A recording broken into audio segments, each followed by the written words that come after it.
actually do, Skip, and I get it a lot of times, the swing through, but it seemed like it wasn't just like he was just swinging through. He was swinging through into his upward shooting motion. And in a situation like that, and how many times have we seen that Chris Paul has made a living? Chris Paul stays at the free throw line with the swing through. And seemingly everybody's doing the swing through now and getting an opportunity to shoot the free throws. The question is, Skip, and I hate this, if that's a swing through three in the first quarter, it's damn sure a swing through three with 10 seconds or however many, 6 seconds left in the ball game. So for me, yes, I do believe that should have been a three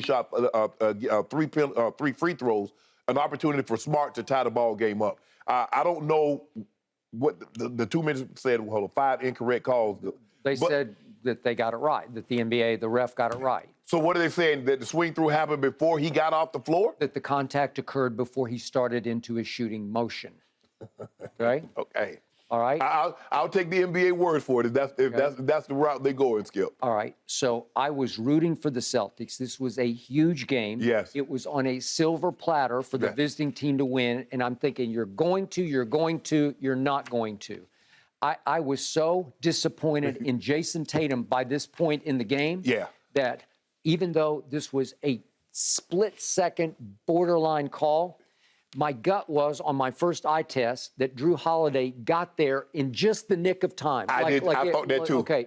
Well, I meant that it was an okay call. Well, see, Skip, when I first saw it, I was like, well, damn, Drew, why would you do that? And I thought, like, oh, man, that might be three. They might let him shoot three for those. But I was thinking he got there and hand body fouled him before the shooting, and it's split seconds. Right. If you'd given him three, I would have been fine with it. But I didn't hate this call. Okay. I didn't condemn this call, and yet Marcus goes up there, makes the first, and shoots the perfect miss ball because they get actually four. He actually got it. I know he got it, and then they got 3 tips at it, and finally Horford on a second try makes it, and it was clearly after the buzzer. Right. So the point was. What just drives me crazy is I keep everyone said Jason Tatum has arrived against Kevin Durant. And I'm saying, you got to show me. You got to keep showing me because this was a vintage bad Jason Tatum game. And we see too many of these. Yeah. 4 of 19, 0 of 6 from 3. This is the game that was ripe for the picking. Oh, game, you're going back, you're back home. Yeah. So this is right there. If he Skip, if he goes, let's just say for the sake of argument, he goes 7 of 19. They win this game. They win this game. I mean, but I want to give Gary Matthews some credit. And Skip, everybody talk about, well, Gary Matthews, where was that game? He was coming off an Achilles injury. So now he's another year removed from that injury. And it seems that he's moving a lot better. Now, he didn't give you anything on the offensive end. He gave you 3 points. So you got 2 starters. One played 32 minutes, the other played 25 minutes, and they gave you a total. Grayson Allen gave you no points. Wesley Matthews gave you 3, but he gave you outstanding defense on Jason Tatum. He did. And so now you got Drew Holiday, because Holiday can only guard one guy. It's either Tatum. If Tatum gets going, he's going to go to Tatum. If Jaylen Brown gets going, he's going to Jaylen Brown. Yep. So you look at him, Skip, he's all over the place. But this game was all about Giannis. If Giannis isn't great, Skip, think about it. He was 42, 12, and 8, and Holiday shot as many shots as he did. Holiday had 30 shot attempts, 11 of 30, 3 of 10 from the 3, and he got 3 points from Matthews, 0 points. If he's not great, they're not winning this ball game. It's as simple as that. And yet, they lost the fourth quarter 34-23. They did. And I thought this thing was way over.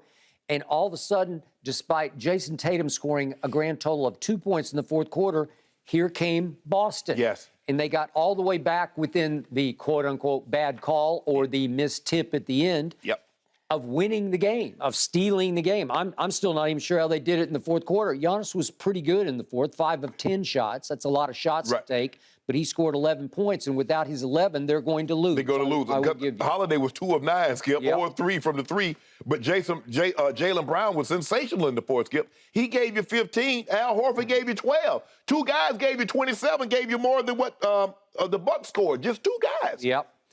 Okay. That leads to one play that I have to bring up because it drove me crazy. And obviously, I'm still raw over the Dylan Brooks ejection and suspension.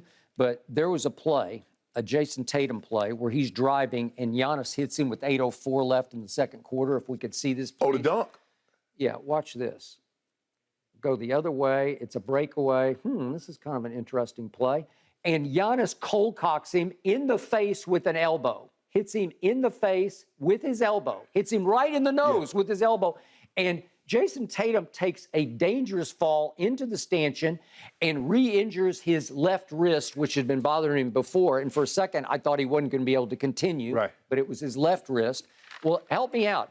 How did Giannis get away without even a flagrant one on that play? Because one guy is going for trying to make a play on the ball. The other guy's not even looking at the ball and just swipes the guy upside the head. Really? Well, I thought you couldn't hit somebody above the neck region, right? Are you complaining about the fouls? Well, I'm out of my mind because that looked like a flagrant one, if not a flagrant two. That had flagrant two written all over it. Well, can I ask you a question? When was the last time you saw the visitors shoot double the amount of free throw attempts as the home team? Well, all I know is that play.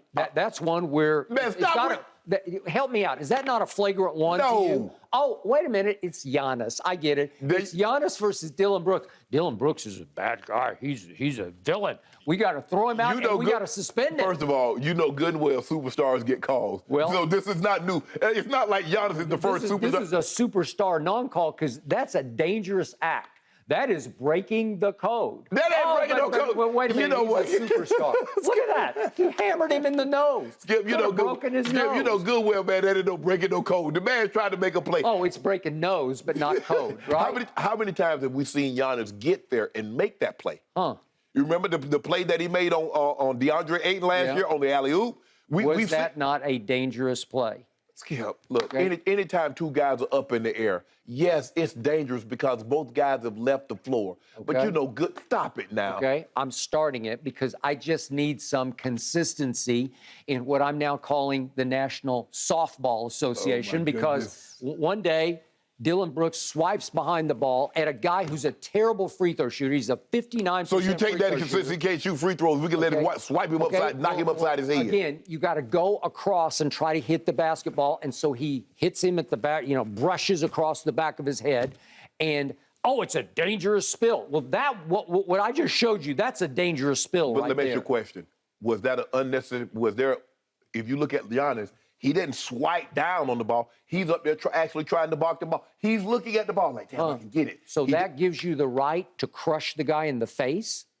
I mean, I've never seen anything like it before. That's at least a 1, if not a 2. Your guy hit him inside his head. Okay. Wasn't even looking at the ball. He's looking at the ball. He's trying to go across. He's looking at his ball head. He hits him with his tricep region. He scrapes across the back of his head and he didn't knock him off balance. Look at the dangerous fall that Jason Tatum took on that play, and he hurts his wrist. I'm thinking if he's gone, then Giannis has got to be gone. Stop it. Eye for an eye. That's how they do it now, right? They don't stop. Skip, look, can you just embrace what you witnessed with Giannis, the best player in the NBA? Yeah, I can't embrace today's officiating because half the time I want to turn my TV off. Half the other time, I want to go in my bathroom and puke because they're ruining the game of basketball. Yeah, they call it some bull job. Okay. And by the way, could we quickly go back to the Phoenix game because we didn't have time to do this in our A block? Could we go back and look, please, at? Oh, hang on just a second. I don't know if we have these plays. I wanted to go back to the Booker plays that you brought up. We got 2 Booker plays because this is what's driving me crazy about the whole league now. Booker shoots a shot, gets fouled by Powell, and kind of follows through sideways and brushes him across the forehead. Yeah, that's James Williams called that bull jive. What is that about? I mean, do we have that? Maybe we don't have it yet. Okay, here we go. Let's try this one. Okay, this is the kind of thing I'm trying to live with. Okay, he gets fouled, obviously. Oh, and then look at this. They gave him a tee. Not a flop? Yeah, James Williams gave him a tech. I got it. What is that? He just barely touches him on the side of the head on his follow-through? What? And he gets a tech for this. He gets a technical foul because Powell walks off like, I'm dying. Right? I got to go to the hospital. I mean, he barely touched him. What? Look at this flop. And you're buying the flop? Really? James Williams up under the basket. He's way up under the basket, but he wants to inject himself. Oh, he wants to be Scott Foster. He wants to be Kane Fitzgerald. He wants to be one of these guys unknown. And here he goes. He calls that bull jive. What am I supposed to think of that? And then there's a later play in the game where Devin Booker's driving. I'm not sure we have it. Yeah, this is a Kleba play, I believe, where Kleba fouls Devin Booker. I hope we got the right one.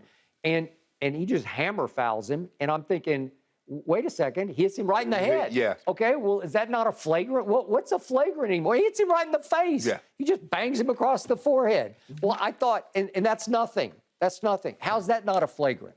I just want some consistency. Well, you're because not going to get it. I sit and watch. I watched 6 basketball games since the last time we convened right here on Friday, and I'm invested. And I love my NBA, but I don't know what they're doing anymore. There's no consistency to any of these calls. I thought any contact that what's their word head and shoulder there. above the head and shoulders that's unnecessary, right? Well, was that necessary? Because that didn't get called. Well, he said the ref probably thought Book had some hair sticking up, so Cleveland was just... He patted it down. Help me out. I'm lost. Man, look, I don't know. The officiating has been all over the place. Like I said, Milwaukee is at home, and they shoot 17 fewer free throws than the Celtics. And the Celtics are complaining about foul. Bruh, how many more free throws you want to shoot? What was it that the Celtics shot the last 17 free throws in the game? Yes. Okay. I don't know. If I'm Ime Udoka, yes, I'm disappointed that we lost the game. But I ain't saying nothing because And his quote was, "We got to learn to flop better." That's what he said. Bro, you shot 17, they shot none. Okay. If I'm booing hoes, I'm like, well, what is this? Are we in Milwaukee or we in Boston? I know we both got on green, but damn. Okay. I don't know. I have no explanation for any of the above. But the officiating, I will agree, Skip. Okay. The officiating has been terrible. Thank you. I hate to say it, NBA, we love you, but y'all officiating has been terrible. Terrible. Good thing y'all can't get fined. All right, the Bucks lead this one 2-1, and the next game tips tonight in Milwaukee. Thank you for watching. You can subscribe here to get the latest from the show, and be sure to check out more of the best clips from Undisputed, or go watch a few other segments from our other shows on FS1.